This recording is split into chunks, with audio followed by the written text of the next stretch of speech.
S&P 500이냐 나스닥 100이냐 이 질문 때문에 밤잠 설친 분들 많으시죠?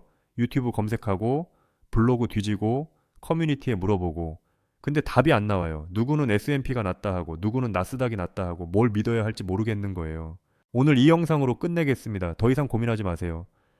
두 지수의 본질적인 차이부터 나이별 최적의 비율, 1억권 거치식과 적립식 전략까지 딱 부러지게 결론 내드릴게요. 이 영상 끝까지 보시면 오늘 밤 증권 앱 켜서 바로 매수 버튼 누를 수 있습니다. 시작하겠습니다. 먼저 두 지수가 뭔지부터 명확하게 짚고 갈게요. S&P 500은 미국을 대표하는 대형주 500개를 모아놓은 지수예요. 미국 주식시장 전체 시가총액의 약 80%를 커버합니다. 애플, 마이크로소프트, 아마존 같은 빅테크도 있고요. JP모건 같은 금융주, 존슨앤존슨 같은 헬스케어, 엑손모빌 같은 에너지주, 코카콜라 같은 소비재까지 미국 경제의 모든 섹터가 다 들어있어요. 종합병원 같은 거예요. 나스닥 100은 나스닥 거래소 상장 비금융주 중 시가총액 상위 100개를 모은 지수예요. 핵심은 테크 비중이 압도적이라는 거예요. 정보기술 섹터가 전체의 50% 이상이에요. 애플, 마이크로소프트, 엔비디아, 구글, 아마존, 메타, 테슬라 이런 빅테크들이 주축입니다. 첨단 암센터 같은 거예요. 특화된 분야에서 최고 수준이죠. 이 차이가 수익률에 어떤 영향을 미쳤을까요? 최근 10년간 데이터를 볼게요. S&P 500은 연평균 약 12% 수익률을 기록했어요. 1,000만 원 넣었으면 10년 뒤에 약 3천만 원이 됐습니다. 나스닥 100은요? 연평균 약 18%예요. 1,000만 원이 5천만 원이 됐어요. S&P 500보다 2천만 원을 더 번 거죠. 숫자만 보면 나스닥 100 압승이에요. 지난 10년이 테크 전성시대였거든요. 스마트폰 보급, 클라우드 폭발, 소셜미디어 성장, 인공지능 혁명 이 흐름의 수혜자가 빅테크들이었고 나스닥 100은 빅테크 비중이 높으니까 수혜를 톡톡히 받은 거예요. 그러면 나스닥 100이 무조건 좋냐고요? 여기서 함정이 있어요. 2022년 기억나세요? 금리 인상 시작되면서 주식시장이 폭락했잖아요. S&P 500은 고점 대비 약 25% 빠졌어요. 나스닥 100은요? 35% 넘게 빠졌습니다. 더 많이 올랐지만 더 많이 빠진 거예요. 왜 이런 차이가 났냐면요. 금리가 오르면 성장주가 더 크게 타격받기 때문이에요. 나스닥 100은 테크 성장주 중심이라 하락장에 취약해요. 반면에 S&P 500에는 금융주, 에너지주 같은 방어적인 섹터도 있어서 충격을 흡수해요. 정리하면요. 나스닥 100은 공격력이 높아요. 상승장에서 더 많이 올라요. 근데 방어력은 약해요. 하락장에서 더 깊이 빠져요.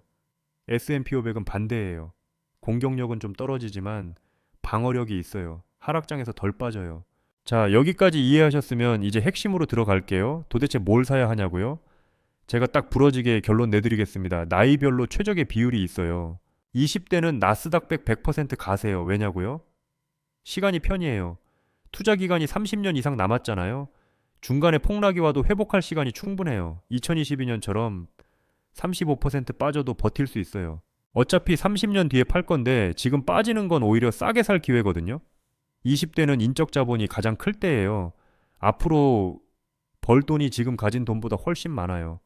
설령 투자로 손실을 봐도 월급으로 충분히 메울 수 있어요.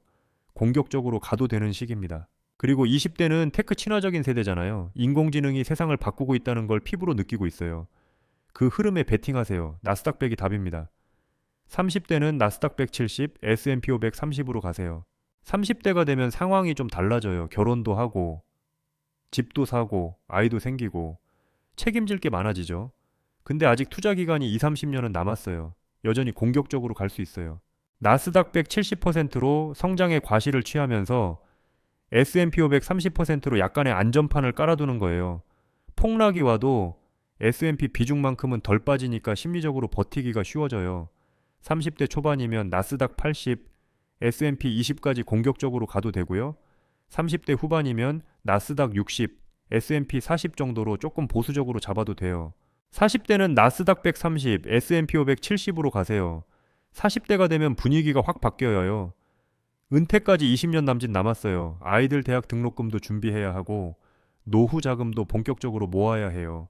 큰 손실이 나면 회복하기 어려워요. 이제 공격보다 수비가 중요해져요. S&P 500 70%로 안정성을 확보하고 나스닥 100 30%로 성장의 기회는 유지하는 거예요. 40대 초반이면 나스닥 40, S&P 60까지 공격적으로 가도 되고요. 40대 후반이면 나스닥 20, S&P 80 정도로 보수적으로 가도 돼요. 50대 이상은 S&P 500 100%로 가세요. 50대가 되면 은퇴가 코앞이에요. 10년 안에 이 돈을 써야 할 수도 있어요. 이 시점에서 35% 폭락이 오면은 치명적이에요. 회복할 시간이 없어요. 변동성을 최대한 줄여야 해요. S&P 500은 나스닥 100보다 변동성이 낮아요. 하락장에서 덜 빠지고 마음이 편해요. 밤에 푹 잘 수 있으니까요. 물론 S&P 500도 빠질 때는 빠져요. 20%, 30% 빠질 수 있어요. 근데 나스닥 100보다는 나아요.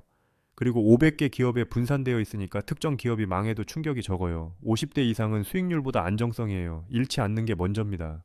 자, 이게 나이별 기본 공식이에요. 근데 여기서 끝이 아니에요. 돈을 어떻게 넣느냐에 따라 전략이 달라져요. 거치식이냐 적립식이냐에 따라 접근법이 다릅니다. 1억 원이 있다고 가정해 볼게요. 이 돈을 어떻게 투자해야 할까요? 거치식부터 볼게요. 1억 원을 한 번에 넣는 거예요. 거치식의 장점은 복리 효과를 최대한 누릴 수 있다는 거예요. 1억 원이 처음부터 시장에서 굴러가니까 장기적으로 수익이 커져요. 통계적으로도 거치식이 적립식보다 수익률이 높은 경우가 많아요. 시장이 장기적으로 우상향하기 때문이에요. 근데 거치식의 단점은 타이밍 리스크예요. 만약 넣자마자 폭락이 오면요. 1억 넣었는데 30% 빠지면 7천만 원이 돼요. 3천만 원이 증발하는 거예요. 멘탈이 버티기 힘들어요. 그래서 거치식으로 1억 원을 넣을 때는 비중 조절이 중요해요. 20대가 1억 거치식으로 넣는다면요. 나스닥 100에 1억 원 다 넣어도 돼요. 어차피 30년 들고 갈 거니까 중간 변동성은 감당 가능해요. 근데 멘탈이 약하다 싶으면 나스닥 8천만 원, S&P 2천만 원 정도로 살짝 분산해도 좋아요. 30대가 1억 거치식으로 넣는다면요. 나스닥 100 7천만 원, S&P 500 3천만 원이에요. 7대3 비율 그대로 가져가세요. 40대가 1억 거치식으로 넣는다면요. S&P 500 7천만 원, 나스닥 100 3천만 원이에요. 3대7 비율이죠. 안정성이 먼저예요. 50대 이상이 1억 거치식으로 넣는다면요. S&P 500 1억 원 다 넣으세요. 이 나이에 나스닥 100 변동성은 부담이에요. 근데 거치식이 무섭다 싶으면 분할 매수를 권해요. 1억 원을 한 번에 넣지 말고 3개월에서 6개월에 걸쳐 나눠서 넣는 거예요. 매달 2천만 원씩 5개월 동안 넣는다거나 매달 1,600만 원씩 6개월 동안 넣는다거나 이렇게 하면은 타이밍 리스크를 줄일 수 있어요. 고점에 몰빵하는 불상사를 피할 수 있죠. 적립식은 다른 접근이 필요해요. 매달 일정 금액을 꾸준히 넣는 거잖아요. 적립식의 장점은 평균 단가 효과예요.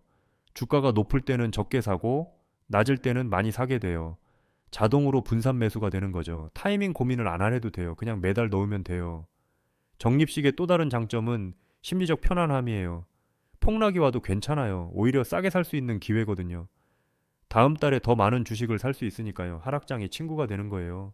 적립식은 변동성이 높은 자산에 유리해요. 왜냐하면 변동성이 클수록 평균 단가 효과가 커지거든요. 출렁일 때마다 싸게 살 기회가 생기니까요. 그래서 적립식은 나이별 비율보다 좀 더 공격적으로 가도 돼요. 20대가 적립식으로 한다면요. 나스닥 100 100%예요. 어차피 매달 조금씩 사는 거니까 폭락이 와도 평균 단가로 수렴해요. 마음 편하게 나스닥 100에 꽂으세요. 30대가 적립식으로 한다면요.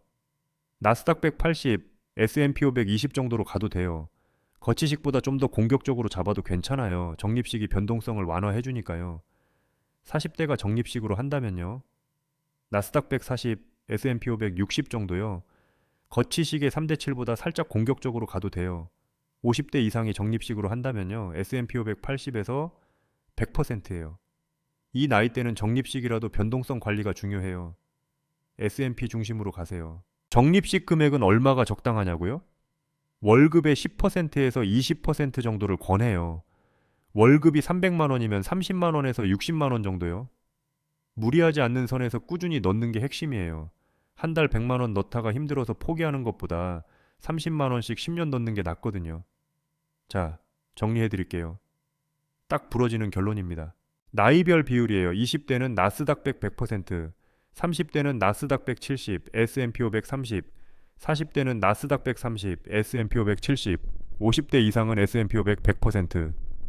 1억 원 거치식이라면요. 나이별 비율대로 한 번에 넣거나 3개월에서 6개월에 걸쳐 분할 매수하세요. 타이밍 리스크가 걱정되면 분할 매수가 안전해요. 적립식이라면요. 나이별 비율보다 나스닥 비중을 10% 정도 더 높여도 돼요. 매달 꾸준히 넣는 게 핵심이에요. 이게 정답이냐고요? 정답은 없어요. 근데 이게 가장 합리적인 가이드라인이에요. 수많은 데이터와 투자 이론이 뒷받침하는 전략이에요. 물론 본인 성향에 따라 조절해도 돼요. 멘탈이 강하면 나스닥 비중을 높이고 불안하면 S&P 비중을 높이세요. 가이드라인은 가이드라인일 뿐이에요. 결국 본인이 버틸 수 있는 투자를 해야 해요. 가장 중요한 건 뭐냐면요. 선택하고 꾸준히 가는 거예요. 고민만 하다가 안 사는 게 제일 나빠요. S&P를 사든 나스닥을 사든 둘 다 사든 안 사는 것보다는 100만 배 나아요. 미국 주식시장은 장기적으로 우상향해 왔어요. 들어가 있는 것 자체가 중요합니다. 오늘 영상 보셨으면 이제 고민 끝내세요. 본인 나이 확인하고 비율 정하고 지금 당장 증권 앱 켜서 매수하세요. 완벽한 타이밍은 없어요. 지금이 가장 좋은 타이밍이에요. 여러분은 몇 살이고 어떤 비율로 가실 건가요? 댓글로 남겨주세요. 다른 분들 전략도 보면서 참고하시면 좋을 거예요. 영상이 도움이 되셨다면 좋아요와 구독 부탁드려요. 알림 설정까지 해두시면 투자에 도움되는 콘텐츠 놓치지 않고 받아보실 수 있습니다. 다음 영상에서 또 중요한 이야기로 찾아뵙겠습니다. 감사합니다.